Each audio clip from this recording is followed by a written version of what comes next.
एक तो सबसे पहले मैं माननीय मंत्री जी से पूछना चाहूंगी कि प्रस्ताव व्यवहार्य क्यों नहीं है। मैंने अपने विधानसभा में रामराय गांव है, वहां पे स्विमिंग पूल की मांग की है, पहले भी मैंने इस मांग को उठाया है।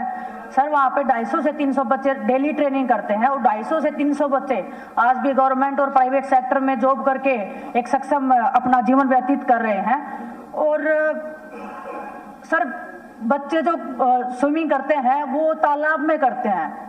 मैं खिलाड़ी हूँ, यहाँ पे खड़ी हूँ, आप मंत्री जी मेरे साथ में चलेंगे उस तालाब में, अगर वो एक बार उस तालाब को क्रॉस कर देंगे और उसके बाद में वो हॉस्पिटल में एडमिट नहीं होंगे तो मैं सर इस सदन को छोड़ के यहाँ से चली जाऊंगी। बच्चों को एलर्जी हो रही है सर, और एक विधानसभा में अगर 2, 4, 5 गांवों के बच्चे इकट्ठे हो गए, 250 से 300 बच्चे अगर इंटरनेशनल लेवल पे और नेशनल लेवल पे मेडल लेके आ रहे हैं तो वहां पे स्विमिंग पूल नहीं बनना। मुझे लगता है कि दूसरा हार्दिक राठी बनने का वेट करिए सरकार, उसके बाद में अपना पल्ला झाड़ के बोल देंगे कि ये हमारे अंडर में नहीं आता, ये पंचायत के अंडर में आता है। तो मैं मंत्री जी से बोलना चाहूंगी कि मैं खिलाड़ी होने के नाते यहाँ पे खड़ी हूँ, आपको मेरा भी सम्मान रखना चाहिए, आपको बाकी खिलाड़ियों का भी सम्मान रखना चाहिए। और मैं पिक्चर्स दिखा सकती हूँ सर तालाब की, मैंने जैसे ही क्वेश्चन लगाया सर वहाँ पे तालाब की सफाई के लिए अधिकारी वहाँ पे भेज दिए गए, लेकिन तालाब की सफाई के बाद में भी अगर आपको मैं हालात दिखाऊंगी तो आप भी अचंभित हो जाएंगे और पूरा सदन उस चीज के ऊपर शायद और ध्यान लगा के उस चीज को हमारी को सुनेगा और इस मैटर को बहुत सीरियसली लेगा। सर माननीय अध्यक्ष जी, आपके माध्यम से माननीय सदस्य को बताना चाहता हूं कि सरकार ने अपनी एक पॉलिसी बनाई है, किस प्रकार से कितनी दूरी पर स्टेडियम होने चाहिए, कितनी दूरी पर खेल का इंफ्रास्ट्रक्चर होना चाहिए। मैं माननीय सदस्य को आपके माध्यम से बताना चाहता हूं कि जो उस गांव की ये बात कर रही है, रामरही गांव की, उससे रामरही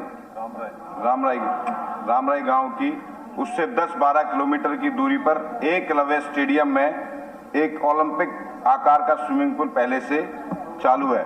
और जिस प्रकार की जानकारी और भी मैं माननीय सदस्य को आपके माध्यम से जींद जिले की पूरे की देना चाहता हूं कि उसमें 2 जिला स्तरीय स्टेडियम है, अर्जुन स्टेडियम और एकलव्य स्टेडियम। उपमंडल स्टेडियम 5 हैं, नवदीप खेल स्टेडियम में नरवाना, महाराजा जन्मेजय स्टेडियम, लिजवाना स्टेडियम।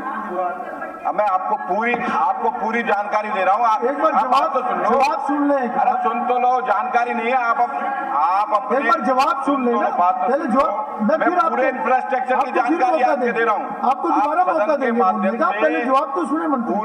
पूरे प्रदेश को, आपके जिले की, आपके लोगों को भी पता होनी चाहिए कि कहाँ पे खेल स्टेडियम है, वहां पे जाके भी प्रैक्टिस की जा सकती है। अरे रुक जा भाई।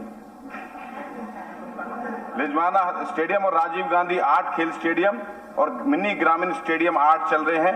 83 खेल नर्सरियां वहां पर चल रही हैं और एक रिहायशी खेल स्टेडियम भी वहां पर चल रहा है, एकेडमी चल रही है। और मैंने बताया कि खेल जो स्विमिंग पूल की बात है वो एकलव्य स्टेडियम में जो 10 से 12 किलोमीटर की दूरी पर है उस गांव से, वहां पर एक ओलंपिक लेवल का खेल स्टेडियम चल रहा है। बताती हूँ, एकलव्य स्टेडियम की मैं आपको हकीकत बताती हूँ। वहाँ पे प्राइवेट किसी को कॉन्ट्रैक्ट करके दिया हुआ है। जब बच्चे वहाँ पे स्विमिंग के लिए जाते हैं उनसे फीस मांगी जाती है या उनको बोलते हैं कि आपका यहाँ पे अलाउड नहीं है। जो वहाँ पे पैसे देते हैं उन बच्चों को अलाउड करते हैं। मैंने भी बहुत बार उनसे कॉन्टैक्ट करने की कोशिश की। मैंने रिक्वेस्ट किया कि 15-20 बच्चे जो इंटरनेशनल लेवल पे रिप्रेजेंट करते हैं, कम से कम उनको ट्रेनिंग का आप मौका दीजिए। एक भी बच्चे का वहाँ पे एकलव्य स्टेडियम में एंट्री नहीं होता है सर। वो प्राइवेट लोगों को उनको कॉन्ट्रैक्ट दिया हुआ, वो अपना पैसा जो उन्होंने सरकार को दिया है कॉन्ट्रैक्ट लेने के लिए, वो पैसा पूरा करने के लिए वो जो पैसे देते हैं उनको स्विमिंग करवाते हैं सर। तो जो बच्चे जो रिजल्ट्स दे रहे हैं 250-300 बच्चे, उनको ट्रेनिंग के लिए नहीं मिल रहा है सर। मैं बता रही हूँ कि सर्दी का मौसम है, आप चलो आप पानी में हाथ लगाते हुए नल के अंदर भी हम लोग गर्म पानी तलाशते हैं और वो बच्चे तालाब में कर रहे हैं। मैं वहां पे गई थी सर, जो माएँ हैं वो रोने लगी मेरे सामने कि बेटी तू कुछ कर। ये हालात हैं आज के दिन प्रदेश के और सिलेक्टेड बच्चों के लिए कोई व्यवस्था हो पढ़ी लिखी बातें बोल रहे हैं आप। मैदान में जब मेरे साथ एकलव्य स्टेडियम में चलिए सर, हो सकता है। अब कोई प्रस्ताव आएगा तो इन्होंने बताया, उसकी जानकारी लेके रखेंगे। हाँ ठीक है, अरे वो चर्चा कर ले। व्यवहारिक नहीं है, जो व्यवहारिक नहीं है, अरे बात तो सुनो, जो व्यवहारिक नहीं है, जो पॉलिसी की अकॉर्डिंग है, आप चर्चा करें। विनेश जी उन्होंने कहा है कोई प्रस्ताव आप लाए, कुछ सिलेक्टेड बच्चों के लिए प्रस्ताव लाए ताकि उनके लिए व्यवस्था जो व्यवहारिक था वो जवाब मैंने दिया। लेकिन आप करेंगे तो उस पर एक बार विचार करेंगे। और जो आप कह रही हैं कि किस प्रकार की जो फीस ली जाती है, अगर उसकी बात करेंगे उसकी जांच करेंगे। अगर ऐसी बात है तो करेंगे।